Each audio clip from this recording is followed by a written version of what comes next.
আদম আলাইসাল্লাম থেকে শুরু করে মুহাম্মদ সাল্লাল্লাহু আলাইহি সাল্লাম পর্যন্ত নবীদের বংশতালিকা। কুরআনে উল্লিখিত ২৫ জন নবীর নাম এবং তাদের পারিবারিক সম্পর্ক সহজভাবে দেখানো হয়েছে। আদম আলাইসাল্লামের সন্তান শীশ আলাইসাল্লাম। এখানে এক লাইন দিয়ে দেখানো হয়েছে, তার মানে কবিল হাবিল। শীশ আলাইসাল্লাম আদম আলাইসাল্লামের সন্তান। শীশ আলাইসাল্লাম থেকে ইদ্রিস আলাইসাল্লাম দিয়ে যুক্ত করা হয়েছে, অর্থাৎ অনেক বংশধর পরে তিনি আসছেন। এভাবে নূহ আলাইসাল্লাম, তিনি প্রথম রাসূল, বিশাল প্লাবনের সময়ের নবী। তার সন্তান হাম, শাম, ইয়াফেস।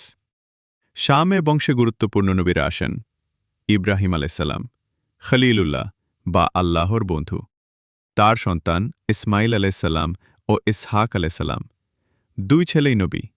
ইয়াকুব আলাইসাল্লাম ইসহাক আলাইসাল্লামের পুত্র, তার উপাধি ছিল ইসরাইল। তার ১২ জন সন্তান। ইউসুফ আলাইসাল্লাম ইয়াকুব আলাইসাল্লামের প্রিয় সন্তান। শুয়াইব আলাইসাল্লাম মাদিয়ান ও আইকাবাসীদের নবী। মুসা আলাইসাল্লাম ও হারুন আলাইসাল্লাম। মুসা আলাইসাল্লাম কিতাব তাওরাত লাভ করেন। হারুন আলাইসাল্লাম মুসা আলাইসাল্লামের ভাই। দাউদ আলাইসাল্লাম রাজা ও নবী ছিলেন। দাউদ আলাইসাল্লাম জাবুর কিতাব লাভ করেন। সুলাইমান আলাইসাল্লাম পিতা দাউদ আলাইসাল্লামের রাজত্ব পান। তিনি জিন, পশুদের ভাষা বুঝতেন। ইউনুস আলাইসাল্লাম মাছের পেটে ৩ দিন ছিলেন।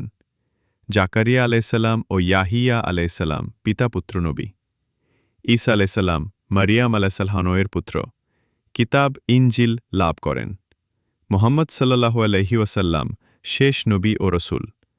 তিনি ইসমাইল আলাইসাল্লামের বংশধর।